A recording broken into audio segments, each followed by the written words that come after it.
రాష్ట్ర ప్రభుత్వ ఆదేశాల మేరకు మన సెకండరీ హెల్త్ హాస్పిటల్స్ రాష్ట్ర వ్యాప్తంగా 248 హాస్పిటల్స్ ఉన్నాయి. వీటన్నిటిలో కూడా ఆపరేషన్ థియేటర్స్ పూర్తి స్థాయిలో ఏర్పాటు చేయడం, స్పెషలిస్ట్ వైద్యులను నియామకాలు పూర్తి చేసుకొని, అలాగే సపోర్టింగ్ స్టాఫ్ కూడా పూర్తి స్థాయిలో మనం అక్కడ అందుబాటులోకి తీసుకురావడం జరిగింది. అందులో కూడా చాలా కేసెస్లో ఈవెన్ స్పెషాలిటీ ఐసీయూ ఉన్న ఫెసిలిటీస్లో కూడా చేయలేని సర్జరీస్ని ప్రభుత్వ రంగ సెటప్లో వైద్యులు నిర్వహించడం అనేది నిజంగా మా అందరికీ ఎంతో గర్వకారణంగా ఉంది.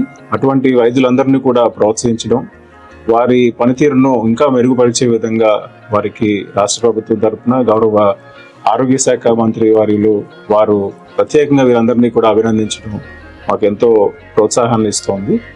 4 కేజీల పైచిలకు ఉన్న బేబీస్ను డెలివరీ చేయడం కానీ, హెర్నియాలు నిర్వహించడం కానీ, టోటల్ నీ రీప్లేస్మెంట్ కానీ, అలాగే స్కిన్ గ్రాఫ్టింగ్ కానీ, ఇటువంటి ఎన్నో సర్జరీస్ డిఎస్హెచ్ ఫెసిలిటీస్లో జరుగుతున్నాయి.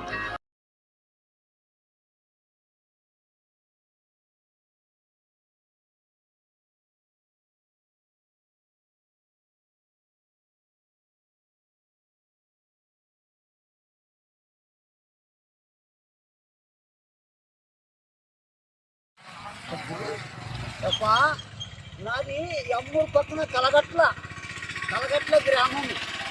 నాను ఈరోడు నాకు ఫస్ట్ కొన్ను కనపడలేదు. మన ఎమ్మూరు ప్రభుత్వ ఆసుపత్రిలోకి పోతే చిరంజీవి డాక్టరు ఇప్పుడు ఒక సంవత్సరంన్నర కింద ఒక కొన్ను చేశా.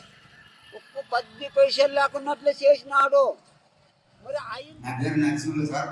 ఇక్కడ పక్కన గవర్నమెంట్ హాస్పిటల్ ఆపరేషన్ చేసినాడు సార్, చిరంజీవి సార్ చేసినాడు సార్. నా దగ్గర డబ్బులు తీసుకోలేదు సార్.